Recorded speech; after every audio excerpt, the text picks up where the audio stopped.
This episode is sponsored by Datadog. With 350 plus integrations, as well as metrics, logs, traces, and APM, Datadog enables your team to quickly find and fix issues before they escalate. Visualize your microservices architecture with the service map, spot unusual trends with the log patterns view, and monitor the availability of your services with synthetics. Start a free 14-day trial of Datadog today and receive a complimentary t-shirt by visiting bit.ly.com/DatadogShirt. That's bit.ly.com/DatadogShirt.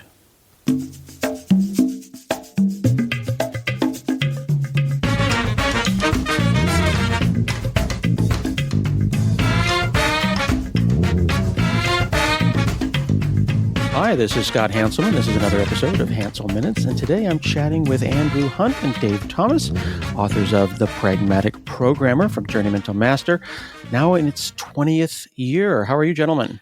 We are very well. good. Thanks for having us. Yeah, I notice, Andy, you get an Andrew, and I just get a Dave. I mean, So what's funny is that's one of the other combinations, because when we first wrote the book, it was Andrew and David because we were young trying to make a name for ourselves, and then all the books we've written since then have been Dave and Andy or Andy and Dave, and so we still get kind of random permutations. Is there a preferred one? I don't know. I guess my dad is Dave, so I'm afraid I got a little sloppy there. No, that's what I go by. So. Okay, Andy and Dave. Andy and Dave, Dave and Andy. Yeah. This is 20 years old, which feels impossible. I mean, it feels fresh. It reads fresh. Did you know when you were writing it that it was going to be a seminal work? Do you sit down and say, let's write a book, but let's make it a seminal work? Or did you just slap the keyboard and it turned out that way? I think the only person in history who said, I'm going to write a bestseller was Jeffrey Archer. And he wrote one because he was bankrupt and he needed the money. I think otherwise it's just, you write the book you write and you see what happens. I think both of us were stunned when it took off, because for us, it was an exercise in really, as much as anything else, trying to clarify our own thoughts and put down what was to us kind of like common sense that our clients at the time weren't really seeing as common sense. So it was almost like a crystallization of a set of notes when we wrote it. So you're writing it down to explain it to yourself, make sure that what you think you know is what you know. Yeah, and to our clients. We went through a period where we were going into on-site, and just about everybody we went to, typically as a consultant, you don't get brought in when things are wonderful anyway. But the people that we were brought into all had the same kind of problems. Their builds weren't consistent. They were shipping code they hadn't tested. They were designing things in such a way it was impossible to change them. And so we thought, well, let's save ourselves a bit of time and heartache by just jotting down notes we can give to them. And that kind of turned into the Pragmatic Programmer. Yeah, the original thought was we didn't even seek out to do a book to begin with. We were just going to write a white paper. Literally just some notes just to save us a little time going into the next client. And, projects grow in scope, right? So, the little white paper became, more of a full-fledged book. But, that was our intent. We had no notion that this would be popular at all or any kind of bestseller. We just we were like, wow, we can actually get this printed and published. That's really cool. And we figured, our moms would buy a copy and, maybe a few friends, but, not much more than that. It sounds like you're trying not to repeat yourself in this case. You're being dry because you're like, people keep asking us this. We should probably just make a FAQ, and then we can hand it to the client. When we're like, welcome, you've just hired us. Here's how we work. Yeah, basically. And then, as Dave said, as we started looking at that level of project, like, well, okay, we have a chance to make this FAQ, this white paper. What are the most important things that we could say? We don't want to waste time talking about, you should format your code this way or adhere to the one true brace style or that level of stuff. So it's like, well, what do you want to say and what is the most important, and how can we say that? How can we convey that in a way that people will remember it and understand it and, really grok it? Because as much as I'd love to, you can't go in and tell people you have to brush your teeth and eat your broccoli and that kind of advice. It's like, yes, that's true, but people tune out. They won't necessarily hear that. Well, and if nothing else, you got to eat your broccoli and then brush your teeth. Otherwise, there's no point. Order is important. Absolutely. Order of No, operations. yeah. But and I think the other thing that was really beneficial to us was that at that time we were working with a really wide variety of clients in a whole bunch of different industries, different languages, different operating systems. And so there was no one size fits all. So we were kind of forced to go back a level and look at it from the kind of, the meta level, if you like, of what are the underlying concepts as opposed to what are the tools.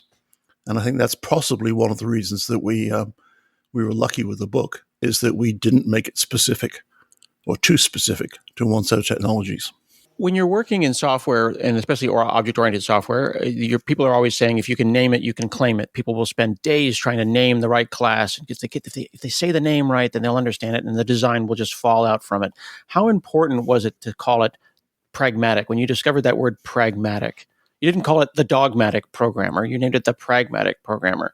When you nailed that word, was that the word that you needed, or was that just a title? The word we wanted, because, and I'd almost forgotten this till I saw some interview from back in the day. But at the time, like with Twitter today or Reddit, there was a lot of discussion on Usenet, on comp.object and some of these other news groups.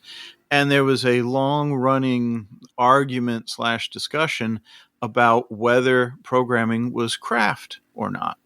And all the kind of the follow-on arguments. Well, if it's not, is it art? Is it science? Is it engineering? Is it this? Is it that? And the answer is yes.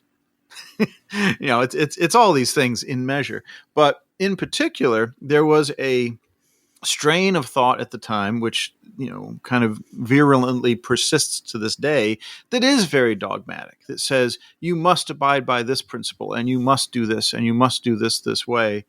And we looked at these, and you're like, well. Yeah, no, it doesn't work like that, really. I mean, yes, a lot of the time, this principle can be helpful. This practice can be helpful. This, this paradigm can be useful, but not always. And you need to know the difference. So we very much pushed deliberately against the what we perceived as the dogmatic approach. And approaches being pushed at the time, and said, no, you've got to look at things in context. You've got to be able to apply these lessons where and when they make sense. And I think a lot of that we tried to capture in the book, of trying to give that sense of, this is what you need to look at to evaluate, is this the right thing to do here in this context? You can't just blindly say, I'm going to use OO, or I'm going to use functional programming, or I'm going to use Scrum, or I'm going to use whatever it is. It has to fit the situation. Yeah, that's absolutely true. I mean, I think one thing I like to put up on slides is that there's only one universal rule, and that is that there are no universal rules. And I think that's very, very true. And I think one of the things that we try to be is, and it's harder on our readers, because what we're doing is we're pushing back on them. We're trying not to say, do this. We're trying to say, here are the options. Here are things that other people do. Now go work out what works for you, because there are no two developers doing the same thing at the same time in the same environment, et cetera, et cetera, et cetera. So it's pretty much guaranteed that there is no such thing as a best practice. We've been talking at my job about how to interview people, especially now that there's this new, fresh generation of developers coming in, and a lot of people have been pushing back on whiteboarding interviews and pushing back on how we interview people, because they feel that it is asking a bunch of trivia. And one of the bosses proposed that we're less interested in people who have the answers and more interested in people who know the right questions to ask. Absolutely, that's a really good way of putting it. And the other thing from my personal experience is that some of the best developers I've hired couldn't program at the time. I mean, and nowadays you can get productive in a couple of months up to a level where you're paying back your salary. So I think you're looking at the personality. Absolutely. Yeah, and it's funny. I had the very same experience. One of the best C programmers I ever met had an advanced degree in botany, and he used to go on literally like expeditions into the Amazon to collect some, rare. Don't tell me he was looking for bugs. Oh no, it's plants. Okay, so yeah, all right. Yeah. I'm sure there were bugs involved, but no, it's absolutely it's your part of personality, but your outlook, that kind of insatiable curiosity about the world. I mean, if you're willing to go traipse into the farthest jungle with headhunters, actual headhunters who like cannibals, not the scary kind who, try to get you jobs and stuff. But, if you're willing to traipse out into the jungle to look for plants just because it's cool, yeah, you're willing to read a few man pages, look up a few things on the web, figure out how stuff works. But it's that driving curiosity. Hey, this is neat. How does this work? What's behind this? Where did this come from? Can I use this? That's really the driving force, I think. Well, you bring up an interesting point here, because we're here on a podcast with all due respect to all three of us, a bunch of older programmers. We probably got 100 years of programming experience between us. And Dave just said, well, you can get up to speed in a couple of weeks and, start paying back your studying. It's interesting. It's one of those things where it's like the game of Go, right? Where it's a minute to learn and a lifetime to master. I'm not hearing from either of you any kind of what they call these days gatekeeping, where it's like, well, you need a software engineering degree and a master's thesis before you can start writing that HTML. I'm hearing an enthusiasm for people to start programming right away and just start asking the right questions. So I let you into a little secret. I'm teaching 2 classes, undergraduate level at SMU, just to, for 2 reasons. One of them is I want to corrupt the youth. So, I'm teaching them things that, like functional programming that they wouldn't get otherwise. But the other reason is I have this nagging feeling that, particularly computer science education, is really poorly serving both the industry and the student, in that these people are coming out of university with tens, maybe hundreds of thousands of dollars of debt. And yet, in terms of the value to the industry as a whole, they are really not that much different to people who go through an 8-week or whatever boot camp, 8-month, I guess it is, boot camp. In that they aren't being shown the real world. And what they're being shown is various ideas on how to do certain things in C++ or whatever it might be. And I mean, for example, I teach people in their 3rd, 4th year and the master's students.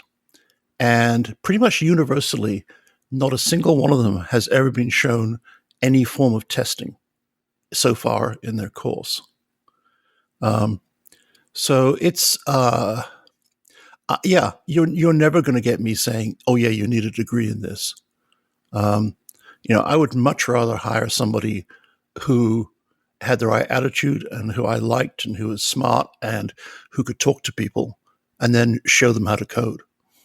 I agree 100%. In fact, I think it seems to me, and both, here's a reveal. Both Dave and I have kids in and just about to be out of college, studying in these areas, and looking at the various degree programs and, the contents and what they teach. I get this strong feeling that most computer science programs are there to teach you to become a professor, a teacher of computer science, and not practically actually get out in the world and be a software developer, to be a problem solver. And that's really kind of disappointing. I know when my son went to college, they had the attitude in the introductory courses that here you were, coming into college for the first time, you're declaring your major to be a computer science, and they started with the assumption you'd basically had never seen a computer before. And here's the keyboard, and this level of instruction. It's like they missed the fact that this generation has been playing on their iPads since they were, toddlers or whatever. They're very comfortable in the digital age. These people have had, these kids have had summer jobs programming in Python or PHP or what have you. They're coming in with a certain base level of knowledge. And the regular programs are like, nope, you've never seen one of these magic devices before, starting from there. And, again, in 4 years with everything else they're trying to teach, they don't cover testing. They don't cover working effectively in a team. They don't cover things like version control that are just, hygiene, really. I mean, it's back to brushing your teeth. I mean, this is just how you do things. And that's, often not part of their experience. Fundamentally, I don't think they teach programming. in the broader sense. They teach how to code in certain languages, and typically that is motivated by, I'm going to teach you data structures, or I'm going to teach you, algorithm speed, or something like that. But in terms of just general good things to do when programming, that never gets taught, and that's a big shame. I mean, that reflects the overall problem, right? And you hit the nail there in the head. It's like people still identify themselves as, I'm a Java programmer, I'm a C++ programmer. I want to go to school to learn programming. No, as you said, you can learn that in a couple of weeks, a couple of months at a boot camp. What you need to learn is problem solving. How do I attack and solve this problem using technology, using computer languages, using algorithmic constructs, using development paradigms? How do I solve these class of problems? What tools do I use? That's really the heart of the matter. That's the first part. But then that, after you get more experience, then the second part is being able to recognize the problems. Yeah. And that's never taught. I've been teaching my now teenager some of the fundamentals of hygiene. The thing that came up yesterday was the importance of deodorant. And I was trying to explain to this young person how important this was, and then I realized that if you don't have a person to do that, you're just going to smell. Mm-hmm. Yeah.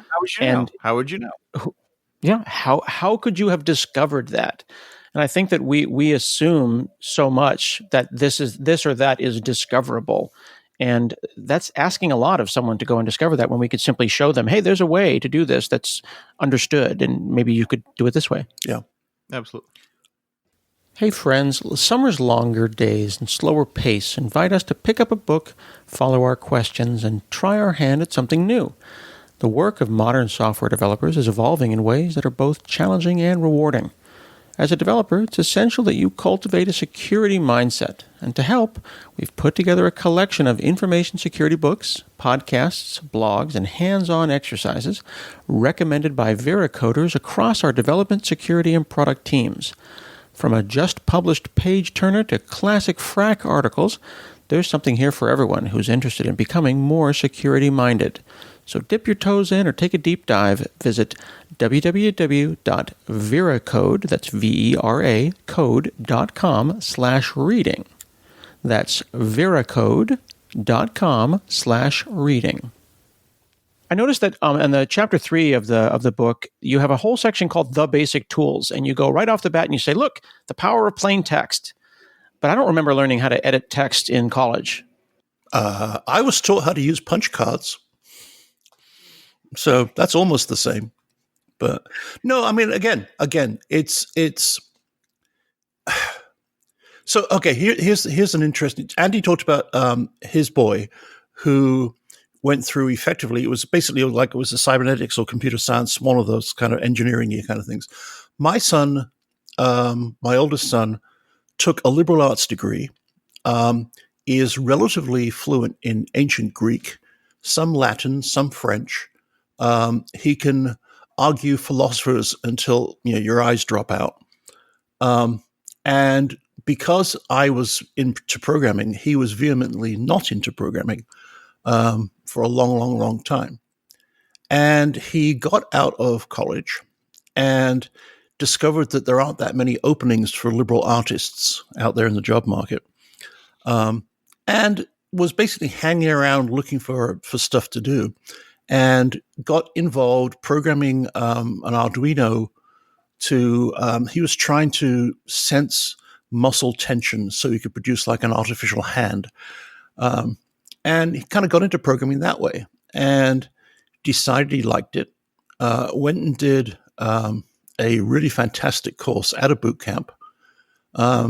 He's now he's probably paid more than twice the next highest student that graduated in his class, totally enjoying himself.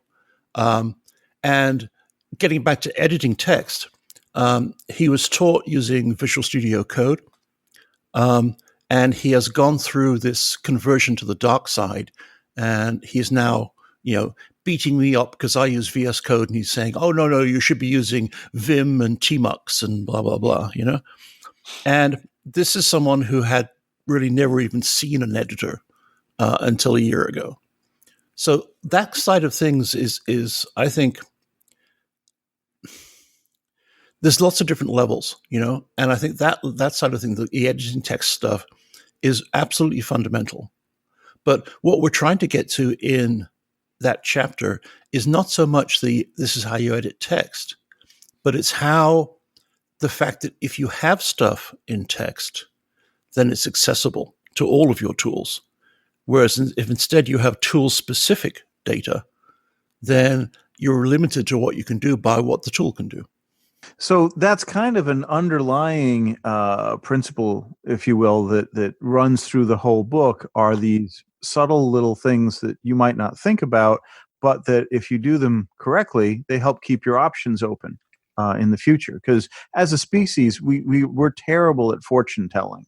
We think we're decent at it. We think we know, oh, this is how, this class will be extended in the future, and I'm going to, build it to be maintainable and extensible. And nonsense, right? None of us know what's going to happen 6 months, 12 months, 18 months from now. So anywhere we can, we try to do whatever we can to be as flexible, keep our options open, right? Keeping things in plain text. Well, we can use it any number of ways in the future. We don't need to know what those ways are, but we're ready for it.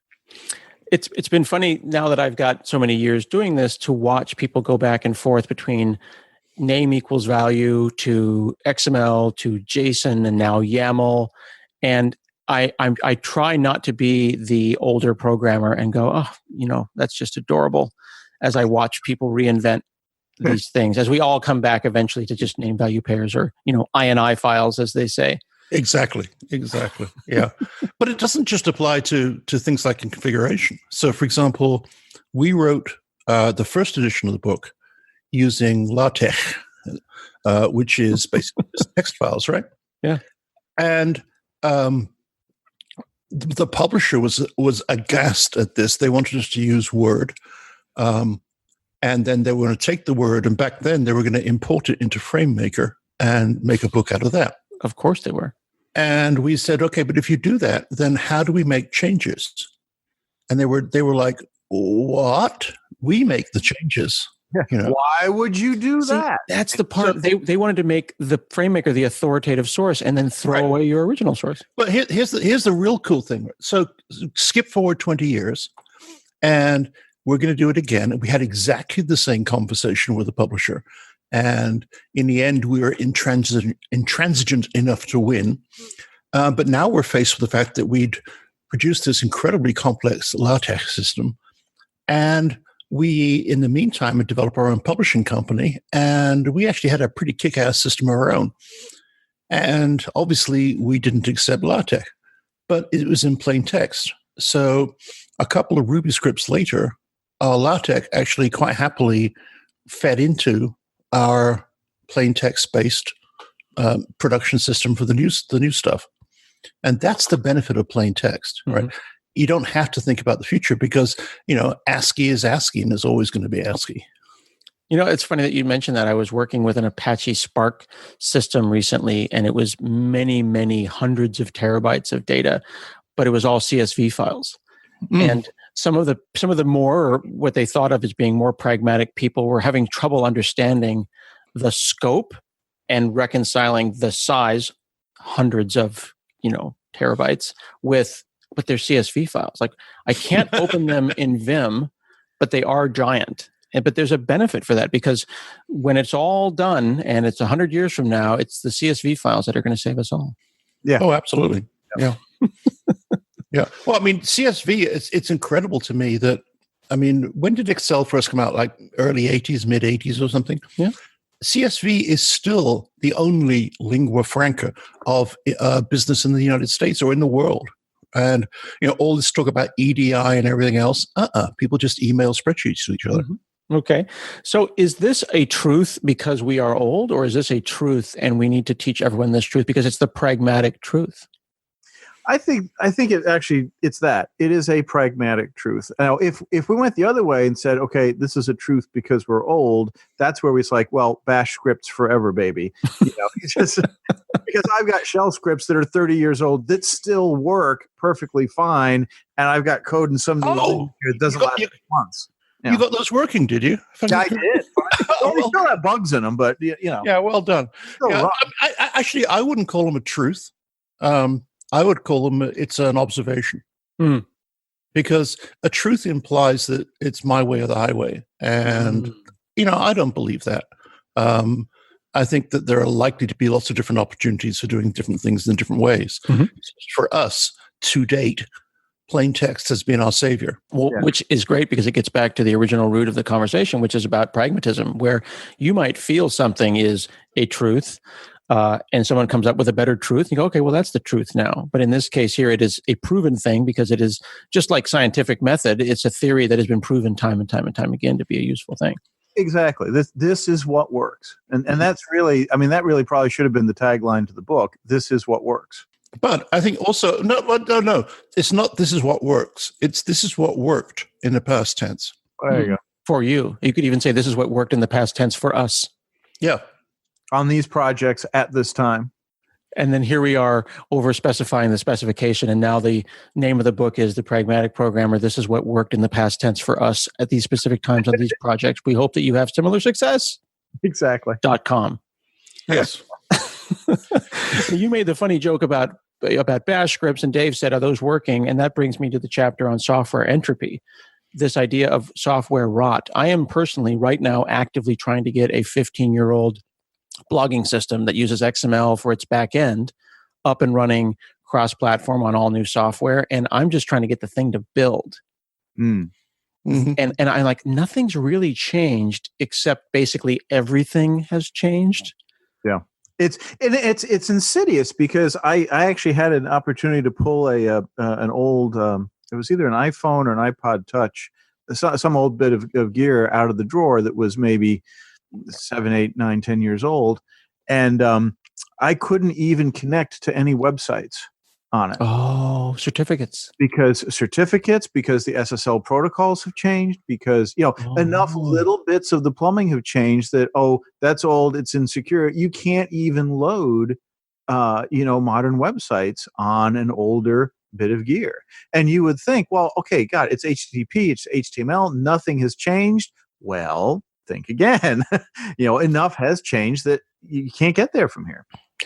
Coming back to your XML thing, I think the other thing is we tend to have this kind of rosy view of life was simpler back then. And so you could say, well, it worked in the past, as if it was a no-brainer back then. Why isn't it working now? But we all tend to forget that getting it to work in the past also involved downloading 17 different versions of libxml until you found the one that was compatible with whatever software you were using. And then it's incompatible with this version of Readline, and therefore I got to change this. And so I don't know about you, but one of the reasons I switched from Linux to a Mac was I just got so sick of spending at least half of my day dependency managing the whole time. So it's if you imagine you had one of those systems back then that you had just managed to get working, you got all the dependencies right. And I said to you, hey, Scott, stop doing that for a month. You'd go spare on me because you'd know at the end of that month, right? 3 things would be out of date and it wouldn't be working. 15 years, forget it. I mean, just rewrite it, mate. Well, so there was a Ruby script buried in the thing that apparently tidied up and did some cleaning of my XML files, and it was using like Ruby 2.1.4, and I was trying to go and apt-get that version of Ruby, and it's not available. So then it's like, I don't know what the semantic versioning rules are for Ruby. If I could just go to 2.1.3 or 6 or 7, and I ended up shaving the yak for about 3 hours trying to figure out how to get a Ruby script to work because of versioning, because of rot, because of, and of course we've all had the experience where a repository disappears off the internet entirely. Software can't even be downloaded. But then the kids today will tell you that it's all about containers, and I should be doing everything as a container and having my build system live, basically in Amber, just freeze dry it in Amber like a bug in Amber, and have my whole build system there. Which is fine until you have to interface with the rest of the world, like with the phone in the drawer, and then the rest of the world has moved on, and it doesn't matter what you've got in Amber. You're still going to run into problems. Okay, so then what's the pragmatic thing to do? The pragmatic thing to do is to say that software rot is a real thing. Yes. Right? If you don't touch a piece of software, it will gradually stop working, which is kind of really counterintuitive, but it's absolutely the truth. So if there is software that you suspect that you want to be using for a long time, you're going to have to put some effort into it. In the same way that, if you live somewhere, you're going to do a bit of maintenance every now and then. Otherwise, it's going to fall apart. Same thing with your software. And part of that maintenance is the code. But to me, the most important part of that maintenance is thinking about the data. And do I have backups? Do I have backups in a format that I can use if I lose the original? And all these kind of questions are things that you're always asking yourself as part of the ongoing maintenance issue. So I think the pragmatic approach is simply don't do it. Don't just leave a bit of software and then come back to it and hope it's going to work, because it won't. Well, see, now you feel like I need to go get my zip disks and make sure that they still work. Yeah, goodness. I think my Jazz drive is here somewhere. Those backups on VHS tape. Yeah, that's. I actually had a whole set of backups on some incredibly expensive DAT storage that I bought, right? And I had like a $1,500 DAT drive, and I had about 20 or 30 backup tapes. And when I moved house, I looked at those and threw them away, because I just thought, okay, this is like never, ever, ever going to work. For a start, it had a SCSI interface on it. This is never going to work. What's the point, right? I've never actually gone to these tapes. Throw them away. And I think that's kind of like, to some extent, one of the things that we do wrong in software is we tend to revere it too much. A lot of the stress goes out of software if you consider it to be disposable. Yeah, some bits of software, like if you're writing software for a pacemaker, it probably pays to get it right. But a lot of software, really, you don't have to worry that much. And if you have to throw it away, you have to throw it away and start again. And that's fine. And so I think if you could bring the cost of experimentation down and the cost of replacing down, then a lot of those stresses go away. Yeah. That's one of the points we make in the book, is that, it might be better to think about writing software knowing that you're going to replace it, rather than trying to invest in fortune telling. Say, well, how might this be extended in the future? How could this be more maintainable? Forget that, because you have no idea. You don't know what's going to happen. But, worst case scenario, whatever does happen, you're going to have to rip this thing out. So, okay, how can I make it easy to rip this piece out when it's no longer functioning? Now you've got better coupling, cohesion, applehood, mother pie, all those things, right? Just figure it's going to change in such a way that you're not going to be able to fix it. Great. So let's toss it out, throw it out. Right. So in the context of my blogging system, what I need is the 20 years of XML files and graphics. I need the blog, whether it's WordPress or Ghost or whatever. I don't really care. Yeah. In fact, I went through exactly the same thing as you did. And I had XML, then it turned into, Textile. And then it turned back into XML for a while. And then it went Markdown, And the most important thing has to be retain enough semantic information in the data that I can reconstruct it. And ultimately, all I care about in this context of my new migration is my URLs, because I don't want to drop off the internet. So as long as I don't change that and I've got the same data, hopefully it'll be a good experience. And hopefully I will be able to have the Pragmatic Programmer 20th anniversary edition updated. How updated is this book? How much did you change? Because a lot's changed in 20 years. We changed a lot at a lot of different levels. So, on the one hand, we probably made edits, at least several edits to every single page. I don't think there was a page that escaped. And some of that was just the low-level obvious stuff, right? So we'd been talking about Corba and RMI and, exciting new languages like Tom and interesting languages like Eiffel. And, then the audience is going, what? I've never heard of these things. So there's a lot of technology, obviously, that didn't survive the passage of time. And there were a lot of tips where the tip is still spot on, like the dry principle or no broken windows or whatever. But we have found better ways to express it, better ways to talk about it. We've discovered people taking the advice the wrong way, maybe. We expanded on the dry principle a bit, because that's come to mean to a lot of people, oh, don't copy and paste. And it's not about that.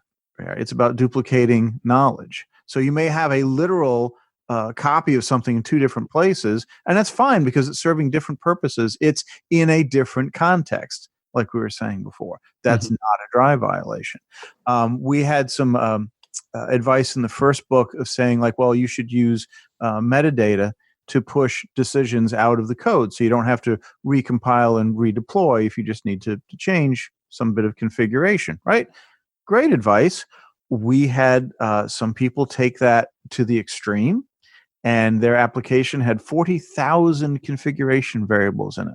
But you told me to do it, Andy. It's your fault. Right? Exactly. So, there was things like that where we'd gotten feedback over the years and figured, okay, well, this is something we should clarify. We should, tell the story. We should mention, a drop will cure you. If you drink the whole bottle, you're gonna die.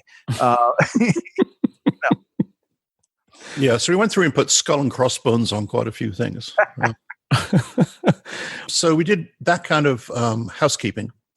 And as Andy said, that was pretty pervasive. We also took out a fair few tips and inserted some new ones, partly because the world has changed. So, for example, the first edition kind of touched on concurrency, but back then, the idea of having 16 cores in a laptop was like, Star Trek.